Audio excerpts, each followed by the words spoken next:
ஓம் சாந்தி. எல்லோரும் சந்தோஷமாக இருக்கிறீங்களா? சமீபமாக ஈரான் அதிபர் இப்ராஹிம் ரைசியுடைய விமானம் வெடித்து சிதறியது. இது கொலையா விபத்தா? குறிப்பாக இது கொலையா? அப்படி கொலைனா அது யாருடைய சதி? அமெரிக்காவா, இஸ்ரேலா, அல்லது உள்நாட்டிலேயே ஏதாவது நடக்குதா? இப்படிங்கிறது கண்டிப்பாக எல்லாருக்கும் தோணும். ஏன் தோணுதுன்னா, இப்போ அந்த மாதிரி ஒரு சூழ்நிலை இருக்குது. பாலஸ்தீன் இஸ்ரேல் போர் உச்சத்தில் இருக்குது சில மாதங்களாகவே. ஸோ அதனால் இஸ்ரேல் கூட ஏன்னா இப்போ அந்த பாலஸ்தீனில் இருக்கக்கூடிய தீவிரவாத இயக்கங்கள் எல்லாத்தையும் வழி நடத்துறது, பொருளாதார உதவி பண்ணுறது எல்லாமே ஈரான் தான். ஸோ ஈரான் தான் இதற்கு முழு பொறுப்புன்னு சொல்லலாம். அதிலும் குறிப்பாக ஈரான் அதிபர் மறைந்த இப்ராஹிம் ரைசி ஒரு 30,000 பேருக்கு மேலே கொலை பண்ணியிருக்கிறார் அவங்க நாட்டிலே, ஜெயிலில் சிறை கைதிகளை. ஸோ அவங்கெல்லாம் ஒன்று கம்யூனிசவாதிகளாக இருப்பாங்க, அல்லது அரசாங்கத்துக்கு எதிராக குரல் கொடுப்பவர்களாக இருப்பாங்க. இவங்க எல்லோரையும் எப்படி அவர் கொலை பண்ணார் அப்படின்னா, ரொம்ப ஆச்சரியப்படக்கூடிய ஒரு விஷயம் என்னென்னா, ஒரு கொஸ்டினர், ஒரு கேள்வித்தாள் கொடுக்குறாங்க சிறையில் இருக்கிற எல்லோருக்கும். ஸோ அதில் அவங்க எஸ் ஆர் நோ இந்த மாதிரி, அல்லது சூஸ் தி பெஸ்ட் ஆன்சர் இந்த மாதிரி இருக்கும். ஸோ அந்த ஆன்சரின் அடிப்படையில் அவங்க கொல்லப்படுறாங்க. இது எல்லாருக்கும் பெரிய ஷாக் ஆகுது.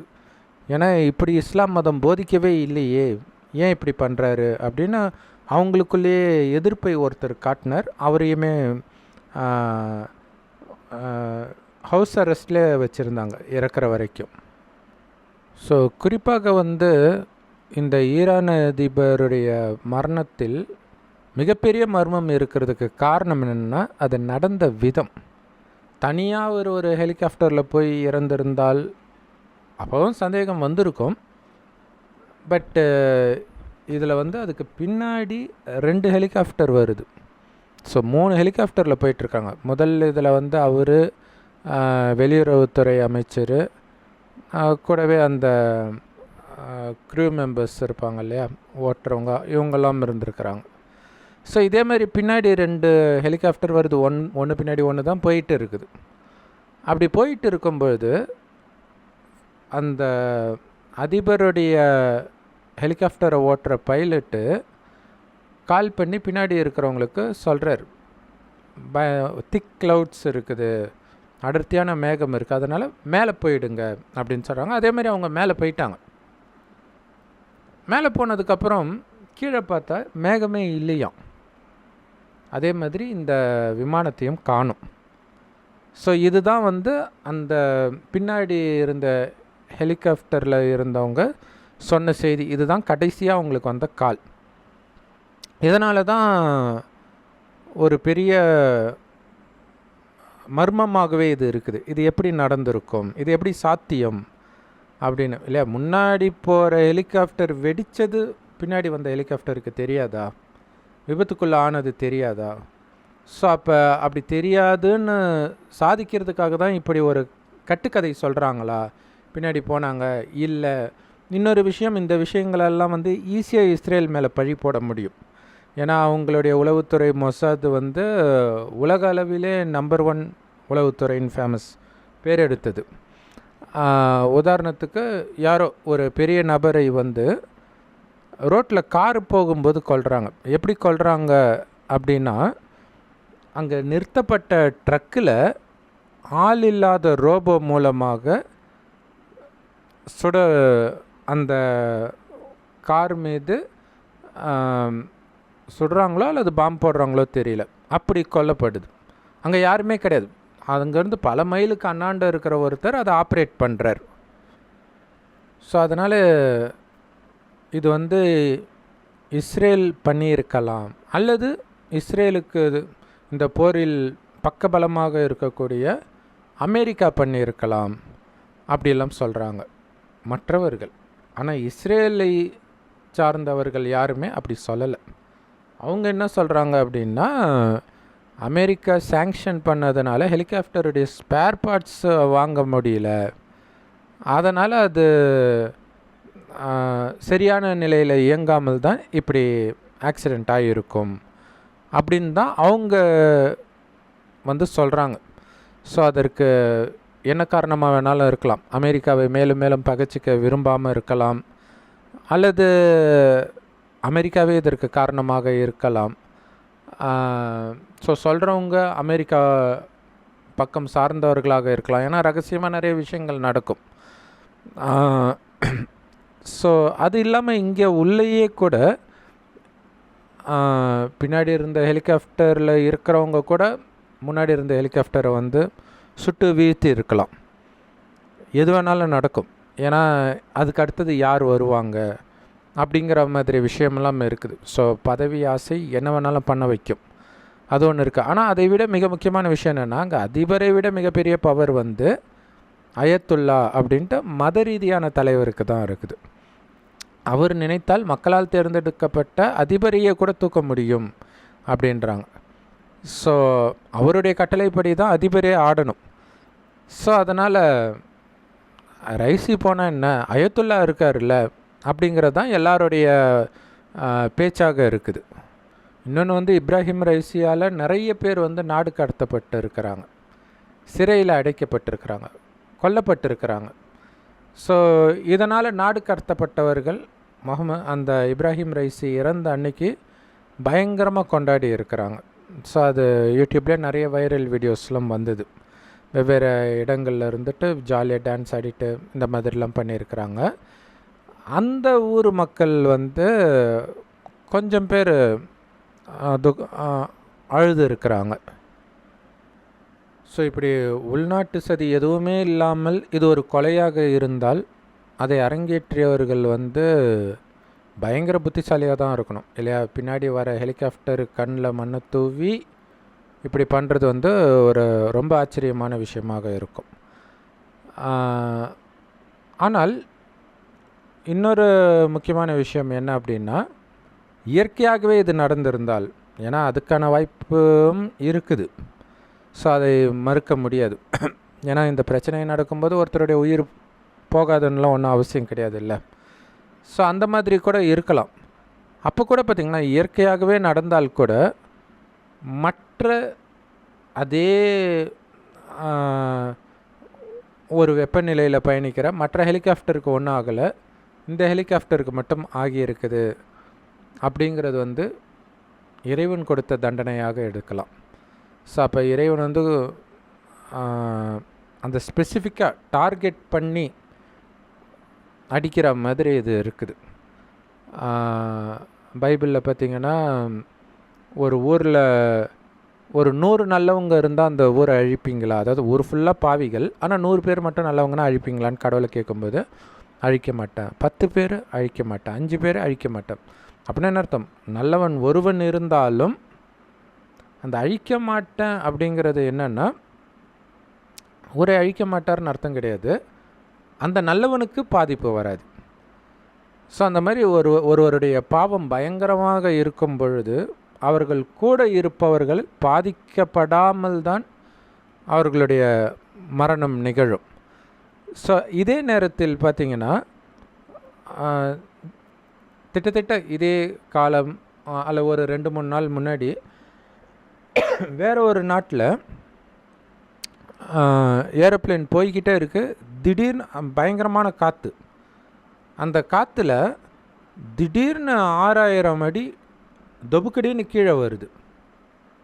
கீழே வந்து அதுக்கப்புறம் ஆக்சிடெண்ட் ஆகலை, அதாவது வெடிக்கலை, ஆனாலும் அவ்வளோ வேகத்தில் விழுந்தால் என்ன ஆகும்?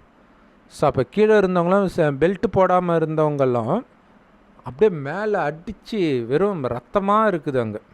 ஸோ அந்த மாதிரி ஒரு கொஞ்சம் பேர் இறந்தும் இருக்கிறாங்க, நிறைய பேர் பலத்த காயமும் பட்டிருக்கிறாங்க.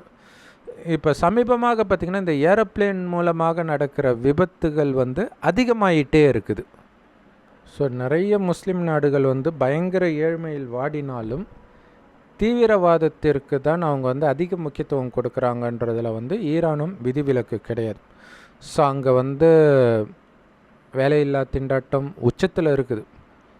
ஆனால் இவங்க இந்த மாதிரி தீவிரவாதிகளை வளர்க்கிறது இந்த மாதிரி விஷயத்தில் தான் இருக்கிறாங்க. அதிலும் குறிப்பாக மதத்தின் பெயரால் பயங்கரமான அடக்குமுறை பொதுமக்கள் மேலே வந்து அடிக்கடி கட்டவிழ்த்து விடப்படும். அதில் குறிப்பாக வந்து மாரல் போலீஸிங் அப்படின்ட்டு மாரல் போலீஸ்னே வச்சுருப்பாங்க. அந்த மத ரீதியான விஷயங்களை ஃபாலோ பண்ணலைன்னா அவங்கள அரெஸ்ட் பண்ணி தண்டனை கொடுப்பதற்காகவே. அது ஆணாக இருந்தாலும் சரி, பெண்ணாக இருந்தாலும் சரி, குழந்தையாக இருந்தாலும் சரி, பெரியவங்களாக இருந்தாலும் சரி, எல்லாருக்கும் தண்டனை உண்டு. ஸோ அப்படி சில வருடங்களுக்கு முன்பு, ஓரிரு வருடங்கள் தான் இருக்கும், ஒரு சகோதரி 22 வயது தான் அந்த சகோதரிக்கு. மஹாசா அமினேனி அப்படிங்கிற சகோதரி வந்து அந்த ஹிஜாப் போடுறது, தலையை கவர் பண்ணுவாங்க இல்லையா, அது கொஞ்சம் லூஸ் ஆகி கொஞ்சம் முடி வெளியில் தெரிஞ்சிருச்சு. உடனே அவங்கள அப்படியே அரெஸ்ட் பண்ணி இட்டுட்டு போய் வண்டியில் போகும்போதே அவங்கள பயங்கரமாக அடிச்சிருக்கிறாங்க அப்படி இருக்குது. போலீஸ் ஸ்டேஷன் போனோடனே அப்படியே மயங்கி விழுந்தாங்க. 2 நாள் கோமாவில் இருந்து இறந்துட்டாங்க. அப்போ அந்த நாடே வந்து அரசாங்கத்துக்கு எதிராக கொந்தளிச்சுது. அது நான்ஸ்டாப்பாக நடந்துட்டு இருந்துச்சு, மாதக்கணக்கில் நடந்துச்சு. அதுக்கு அந்த இறந்து போன பெண்ணுக்கு ஆதரவாக அரசாங்கத்துக்கு எதிராக பல நாடுகளில் வந்து ஆதரவு போராட்டங்கள் நடந்தது. அந்த ஊரில் இருக்கிற பெண்களே, ஈரானில் உள்ள எல்லா பெண்களும் நடு ரோட்டுக்கு வந்து அவங்களுடைய புர்காவை வந்து எரிச்சாங்க. ஸோ எத்தனை பேர் அரெஸ்ட் பண்ண முடியும் இல்லையா? ஸோ அந்த மாதிரி விஷயங்கள் எல்லாம் நடந்துருக்குது. ஸோ அந்த அளவுக்கு பொதுமக்களுக்கு ஒரு டார்ச்சர் பண்ண ஒரு ஆட்சியைத்தான் இவர் இப்ராஹிம் ரைசி வந்து கொடுத்துருக்கிறார். ஸோ உள்ளே இருக்கக்கூடிய மக்களையே வந்து ஒழுங்காக வச்சுக்க முடியாமல் தேவையில்லாமல் போய் மற்ற நாடுகளுக்கெல்லாம் தீவிரவாதத்தை சப்ளை பண்ணி இதெல்லாம் பண்ணுறதுல அவங்க காசு செலவு பண்ணுறாங்க. ஆனால் உள்ளே இருக்கக்கூடிய மக்கள் ஏழ்மையில் அப்படி வாடிட்டு இருக்கிறாங்க. உண்மையிலே நிறைய நாடுகளுக்கு இடையில் நடக்கிற யுத்தத்தில் லட்சக்கணக்கான பேர், கோடிக்கணக்கான பேர் வந்து இறப்பார்கள். ஆனால் அது அந்த யுத்தத்திற்கான முடிவை எடுக்கிறது பார்த்திங்கன்னா அந்த 2 நாட்டு தலைவர்களாக தான் இருப்பாங்க இல்லை, அல்லது குறிப்பிட்ட ஒரு நபர் எடுக்கிற முடிவுனால அத்தனை பேர் இறந்துருப்பாங்க. ஸோ அதற்கு பதில் அந்த ஒரு நபர் இறந்தால் அந்த போரே தவிர்க்கப்பட்டு இருக்கும். ஸோ அந்த மாதிரி ஒருவேளை இந்த பாலஸ்தீன் போரை நிறுத்துறதுக்காக அவர் கூட இருக்கிறவங்களே கூட இவரால் தான் இத்தனை பேர் இறக்குறாங்க அப்படிங்கிறதுக்காக கூட கொண்டு இருக்கலாம். ஏன்னா அது வந்து தனி மனிதனே பண்ண முடியும், நிறைய பேர் தேவையில்லை இல்லையா? இப்போ உதாரணத்துக்கு இந்திரா காந்தியை வந்து பிளான் போட்டு வெளியிலேருந்து யாரும் கொலை பண்ணல. உள்ளே இருந்தவங்களே அவங்களுடைய மதத்திற்கு எதிராக இந்திரா காந்தி அவர்கள் வந்து தவிர்க்க முடியாத காரணத்தினால ஒரு ஸ்டெப் எடுத்தாங்க. ஸோ அது அவங்களுக்கு பிடிக்காமல் வந்து கூட இருந்தவங்களே இல்லை, அப்போ கூட இருக்கிறவங்களுடைய மனதில் வேறு எண்ணம் வந்துச்சுன்னா அவங்களே நமக்கு எதிரியாக மாறுவாங்க. ஸோ இல்லை, அவங்க வந்து பெரிய பாதுகாப்பு வச்சுருக்கலாம், ஆனால் அந்த பாதுகாப்பு கொடுக்குற ஒருத்தரே தனக்கு எதிராக திரும்பினான். ஸோ அந்த கடவுளுடைய தீர்ப்பு அப்படியெல்லாம் இருக்குது அப்படிங்கிறதுக்கு வந்து இந்த சம்பவங்கள் எல்லாம் உதாரணம். ஸோ ஆனால் என்ன தான் ஒரு தலைவர் வந்து தவறான முடிவு எடுத்தாலும் அதனால் பாதிக்கப்படுற மக்கள் அவர்களுடைய கர்மாவிற்கு ஏற்பதான் பாதிக்கப்படுவார்கள். ஸோ அதையும் மறுக்க முடியாது. இன்றைக்கி பாலஸ்தீனில் வந்து சாப்பாட்டுக்கு வழி இல்லாமல் புல்லை சாப்பிட்றாங்க. இது வந்து கடவுள் ஏற்கனவே ஞானத்தில் சொல்லியிருக்கிறார், 60-70 வருஷத்துக்கு முன்னாடியே சொல்லியிருக்கிறார். கடவுள் கொடுக்குற ஞானமாகிய முரளியில் கடைசி நேரத்தில் வந்து நான் கரிமீன் இல்லாமலாம் சாப்பிட முடியாதுன்னெலாம் எவனுமே சொல்ல முடியாது. மனிதன் சாப்பாட்டுக்கே வழி இல்லாமல் புல்லை சாப்பிடுவான். இது வந்து உலகத்தில் உள்ள எல்லா நாட்டுக்குமே நடக்கும். இப்போ பாலஸ்தீனில் நடக்குது. ஸோ இதில் முக்கியமான விஷயம் என்னென்னா, பைபிளில் சொன்ன மாதிரி நல்லவன் ஒருவன் இருந்தாலும் அவனுக்கு பாதிப்பு வராது. ஸோ அப்போ நல்லவன் அப்படின்னா யார்? கடவுளுடைய வழிப்படி நடக்கிறவன் தான் நல்லவன். அது என்ன கடவுளுடைய வழி? ஏன்னா கடவுளுடைய பேர்னால தான் நிறைய தீவிரவாதம்லாம் நடக்குது அப்படின்னு சொல்கிறாங்க இல்லையா. கடவுளின் பேருனால் நடந்தாலும் கடவுள் சொன்ன வழியினால் நடக்கலை. ஏன்னா அது எல்லாமே மனிதர்கள் உருவாக்கிய வழி. கடவுளே நேரடியாக இந்த பூமிக்கு வந்து தன்னுடைய வழியை கொடுக்கிறார். கலியுகத்தின் கடைசின்னு ஒரு வருடம், அதாவது இப்போ கொடுத்துட்டு இருக்கிறார். அவர் கொடுக்குற ஞானம் தான் அனைத்து பிரம்மகுமாரிகள் ராஜயோக தியான நிலையத்திலும் முற்றிலும் இலவசமாக கிடைக்குது. யூடியூப் வெப்சைட்ஸ்லாம் இருக்குது. அதோட லிங்க் இந்த வீடியோ கீழே டிஸ்கிரிப்ஷனில் கொடுக்குறோம். அவசியம் பார்த்து பயன்பெறுங்கள். அந்த ஞானத்துடைய சாரம் என்னென்னா, இந்த உலகம் 5000 வருட காலச்சக்கரம். இதில் முதல் 2500 வருடம் இந்த பூமி சொர்க்கமாக தான் இருக்கும். அடுத்தது தான் இந்த பூமி நரகமாகுது. அதாவது கடவுள் சொர்க்கமாக படைக்கிறார், அதை நாம் நரகமாக மாற்றிடுறோம். அப்போ கடைசி 100 வருடம் சிவபெருமான் அவருடைய இருப்பிடமாகிய பரந்தாமத்தை விட்டு வரார். அவரைத்தான் அல்லாஹ் பரமபிதா அப்படின்னு மற்ற மதத்துலேயும் சொல்கிறாங்க. கடவுள் ஒருவர் தான். உயிரை தான் ஆத்மான்றோம். அது பூர்வமத்தில் நட்சத்திரம் மாதிரி ஜொலிக்கினால் தான் இங்கே போட்டு வைக்கிறோம். அந்த ஆத்மா பூமியில் மனித உடலை எடுப்பதற்கு முன்பு இருந்த இடமும் இறைவன் இருக்கிற இந்த செம்பன் நிறமான ஒளி உலகமாகிய பரந்தாமம் அல்லது பரலோகம்னு சொல்லுவோம். கடவுளும் நம்மை மாதிரி ஒரு ஆத்மா தான். தனியாக தெரியணும்னு பெருசாக வரைஞ்சிருக்கிறோமே தவிர நம்மள மாதிரி சின்ன புள்ளி தான், கண்ணுக்கு தெரியாத புள்ளி தான். நாம் பிறப்பிறப்பு சக்கரத்தில் வந்து சொர்க்கத்தில் சுகத்தையும் நரகத்தில் துக்கத்தையும் அனுபவிக்கிறோம். இறைவன் சொர்க்கத்தில் வந்து சுகத்தையும் எடுப்பதில்லை, நரகத்தில் வந்து துக்கத்தையும் அனுபவிக்கிறதில்லை. காரணம், அவர் உடலே தனக்கென்று சொந்தமாக எடுப்பதில்லை, தாயின் கர்ப்பத்தில் ஒருபொழுதும் பிறப்பதில்லை. அதனால தான் அவரை யாராலும் பார்த்ததில்லை அப்படின்னு சொல்கிறதுக்கான முக்கியமான காரணம். ஆனால் அவர் வரார் இந்த பூமிக்கு. வரவே இல்லைன்னா அப்படிப்பட்ட கடவுள் இருந்து என்ன பிரயோஜனம்? ஸோ கடைசின்னு ஒரு வருடம் வந்து இதுதான் சரியான வழி, இதுதான் தவறான வழின்னு சொல்லிக் கொடுக்குறார். சொர்க்கத்தில் இருக்கிற வரைக்கும் நாம் ஆத்மான்ற உணர்வுலே இருப்போம். ஆத்மா தான் கண் வழியாக பார்க்குது, வாய் வழியாக பேசுது, அனைத்து காரியங்களையும் உடல் மூலமாக செய்கிறது. ஆத்மான்ற உணர்வு இருக்கும் சொர்க்கத்தில். அதே இந்த பூமி நரகமாகும் பொழுது ஆத்மான்றதை மறந்து உடம்புன்னு நினச்சதுனால புலனின்பத்துக்கு அடிமையாகிறோம். அப்போ தான் காமம், கோபம், பற்று, பேராசை, அகங்காரம் போன்ற அசுர குணங்கள் நமக்குள்ளேருந்து வெளிப்படுது. ரொம்ப சுயநலமிக்கவராகி நிறைய பாவம் செய்கிறோம். அந்த பாவத்துடைய பலனாக தான் சொர்க்கத்தில் இருந்த அளவற்ற செல்வத்தை இழக்கிறோம், அழகு, ஆரோக்கியம் எல்லாத்தையும் இழக்கிறோம், குணங்கள் எல்லாத்தையும் இழக்கிறோம். ஸோ அது இல்லாமல் நம்ம பாவம் செய்ய செய்ய அதற்கு தண்டனையாக இயற்கை சீற்றங்களும் வருது, விதவிதமான நோய்களும் வருது, யுத்தங்கள் வருது, எல்லாமே வருது. ஆனாலும் மனிதனுடைய குணம் மாறுதானா? மாற மாட்டேங்குது இல்லையா. கொரோனா நடந்துட்டு இருக்கும்போது தான் உக்ரைன் போர் நடந்துச்சு. அப்போ பாருங்கள், மனித இனமே அழிஞ்சிட்டு இருக்குது. அதையும் மீறியும் மனிதனுடைய அரக்க குணம் போகலை. ஸோ அப்போ அதுக்கு காரணம் என்னென்னா, நல்ல வழியை காட்ட யாரும் இல்லை, எந்த மதமும் கிடையாது. எல்லா மதத்திலுமே வன்முறை கண்டிப்பாக இருக்கும். ஏன்னா உருவாக்குனது மனிதன். ஸோ தவறான வழி தான் இருக்கும். அப்போ சரியான வழியை இறைவன் தான் கொடுக்குறார். ஸோ அவர் என்ன சொல்கிறாருன்னா, சொர்க்கத்தில் காமம், கோபம், பற்று, பேராசை, அகங்காரம்னா என்னன்னே தெரியாது. ஆத்மான்ற உணர்வில் இருந்ததுனால உடல் நினச்சாதான காமம்லாம் வர்றதுக்கு. ஸோ அது மட்டும் இல்லை, சதா ஆனந்தமாக இருப்பாங்க. ஏன்னா ஆத்மாவுடைய உண்மையான குணமே ஆனந்தம். முதல் 2500 வருடம் அந்த ஆனந்தத்தில் திருப்தியாக இருந்த காரணத்தினால்தான் ஒருவருக்கொருவர் பொறாமை இல்லாமல், காமம் இல்லாமல், கோபம், பேராசை, அகங்காரம் இல்லாமல் அவ்வளவு அன்பாக இருந்தார்கள். மனிதர்கள் மட்டும் இல்லை, எல்லா ஜீவராசிகளுமே. அதனால தான் சிங்கமும் பசுவும் சொர்க்கத்தில் ஒரே நீரோடையில் ஒன்றாக தண்ணீர் குடித்தது அப்படின்னு எல்லா மதத்திலும் சொல்லப்பட்டிருக்கும். ஸோ அப்படி இருந்த நாம் சுயநலமிக்கவர்களாக மாறினதுக்கு காரணம் ஆத்மான்றதை மறந்து உடம்புன்னு நினச்சது தான். ஸோ இப்போ இறைவன் சொல்கிறார், உடல் அழியக்கூடிய உடம்பு நான் கிடையாது அப்படின்னு உணர்ந்து ஆத்மானு உணருங்கள். பூர்வமத்தில் நட்சத்திரம் மாதிரி ஜொலிக்கிற ஆத்மாவாகிய நான் தான் உடல் மூலமாக அனைத்து காரியங்களையும் செய்கிறேன். அந்த ஆத்மா இதற்கு முன் எந்த உடலிலிருந்து பாவம் செய்தாலும் அதற்கான தண்டனை அடுத்தடுத்த ஜென்மத்தில் அது அனுபவிச்சே தீரும், தப்பிக்கவே முடியாது. அப்படிங்கிறது தெரிந்தால் பாவம் செய்வோமா? ஸோ இப்போ கடவுள் சொல்கிறார், உடல் நினச்சிட்டு நீ எது பண்ணாலும் பாவம் தான்ற. ஆத்ம உணர்வில் இருந்தால் அன்பு, அமைதி, ஆனந்தம் மட்டும் தெய்வீக குணங்கள் தான் வெளிப்படும். ஸோ ஆனால் இப்போ ஆத்மா உணர்வில் நிலை பெறுவதற்கு சக்தி இல்லை. அந்தளவுக்கு புத்தி வந்து வெளி உலக விஷயத்தில் மயங்கிடுச்சு.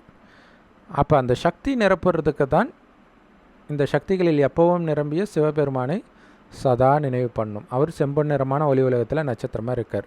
ஸோ செவ்வானத்தில் நட்சத்திரம் மாதிரி சிவத்தந்தையை நினைவு பண்ணிக்கிட்டே இருக்கணும். அவர் அங்கே இருக்கிறார், அப்படித்தான் இருக்கிறாருன்றத அவரே வந்து சொல்லும்போது தான் தெரியும். வேறு எந்த மதத்தில் வேதத்தில் எங்கேயாவது சொல்லப்பட்டிருக்க கடவுள் எப்படி இருக்காருன்ட்டு. ஸோ இப்போ அவரே வந்து சொல்கிறார். ஸோ அவருடைய நினைவில் அவர் கொடுக்குற ஞானம் தான் முரளின்னு சொல்லுவோம். எல்லா பிரம்மகுமாரிகள் ராஜயோக தியான நிலையத்திலும் முற்றிலும் இலவசமாக கிடைக்குது. யூடியூப் வெப்சைட்ஸ்லாம் இருக்குது. அதோட லிங்க் இந்த வீடியோக்கு டிஸ்கிரிப்ஷனில் கொடுக்குறோம். ஸோ அந்த முரளியை கேட்டுக்கிட்டு இறைவனை சதா நினைவு பண்ணிக்கிட்டே இருந்தீங்கன்னா அந்த முரளியில் நம்மளுடைய குணம் மாறும். குணத்தை மாற்றக்கூடிய விஷயங்கள் நிறைய இருக்கும். ஸோ அப்படி உங்களுடைய குணத்தை மாற்றி காமம், கோபம், பற்று, பேராசை, ஆங்கன்னா என்னன்னே தெரியாத பரிசுத்த நிலையை அடைந்தால் உடல் என்பதையே மறந்து முழுக்க முழுக்க ஆத்ம உணர்விலிருந்து சிவத்தந்தையை தவிர எனக்கு யாரும் இல்லைன்ற நிலையில் நீங்கள் இருந்தால் உங்களை சுற்றி என்ன நடந்தாலும் நீங்கள் பாதுகாப்பாகத்தான் இருப்பீர்கள். நீங்கள் நினைக்காமல் இந்த உடலை விட்டு உயிர் பிரியாது. அகால மரணம், திடீர் மரணம் வராதுன்னு கடவுளை உத்தரவாதம் கொடுக்குறார். இதோடைய நினைவாக தான் பீஷ்ம பிதாமகருக்கு அவர் அனுமதி இல்லாமல் அவருடைய உயிர் பிரியாது அப்படின்ற வரம் அவருடைய அப்பா கொடுத்ததாக கதையில் வெளிப்பட்டிருக்கு. ஆனால் உண்மையில் நம்ம அனைவரின் அப்பா சிவத்தந்தை இந்த வரத்தை நமக்கு கொடுக்கிறார். அவருடைய வழிப்படி நடந்தால். ஸோ அங்கே கூட பார்த்திங்கன்னா பீஷ்ம பிதாமகர் பிரம்மச்சரியாக இருப்பேன்னு சத்தியம் பண்ணதுக்கு தான் அவருக்கு அந்த வரம். இங்கேயும் அதே தான். காமத்தை வெல்வதனால்தான் இதை கொடுக்கிறார். ஸோ அப்போ காமத்தை வெல்றோன்னா உடம்பே இல்லைன்னா காமம் வராது. அது மட்டும் இல்லை, உடம்பே இல்லைன்னா எந்த ஜாதி எந்த மதம் எதுவுமே கிடையாது. இறைவனை தவிர யாருமே கிடையாது. இப்போ எல்லாருக்கும் அவர் தான் தந்தை. அப்போ அந்த ஆத்மாக்களின் மீது தான் உங்களுக்கு கருணை வருமே தவிர உடலின் மீது கருணை வராது. ஏன்னா அதை உங்களால் எதுவும் பண்ண முடியாது. அதாவது செய்த பாவத்திற்கான தண்டனை அனுபவிச்சே தீரணும். ஆனால் அந்த ஆத்மாவுக்கு இந்த ஞானத்தை கொடுக்கணும். ஞானத்தை ஏற்றுக்க முடியாத ஞானத்துக்கு ஏற்றுக்கக்கூடிய சக்தியை கொடுக்கணும். அந்த சுப எண்ணத்தை வைக்கணும் அப்படின்னு கடவுள் சொல்கிறார். ஸோ இப்போ இந்த மாதிரி பெரிய பெரிய ரொம்ப உலகத்தையே வந்து ஒரு கொடுங்கால் ஆட்சி பண்ணவர்களுடைய மரணங்கள்லாம் பார்த்திங்கன்னா ரொம்ப கொடூரமாக இருக்குது. ஸோ அது வந்து உலகத்துக்கே ஒரு பாடம். அப்படி ஆட்சி செய்கிறவங்கள தான் இருக்கணும்னு அவசியம் இல்லை. குடும்பத்தில் இருக்கிறவங்களும் அந்த மாதிரி கொடுமை பண்ணுறாங்க, அந்த மாதிரி குணம் இருந்தாலும் அதுதான் நிலை அப்படிங்கிற எச்சரிக்கையை தான் அது கொடுக்குது.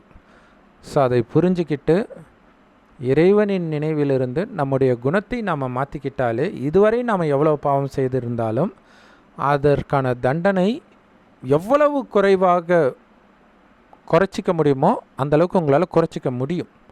அல்லது முழுக்க முழுக்க இறைவன் நினைவிலேருந்து உங்களோட குணத்தை ஃபுல்லாக மாற்றிட்டிங்கன்னா அந்த தண்டனையிலேருந்து முற்றிலும் கூட உங்களால் தப்பிக்க முடியும்.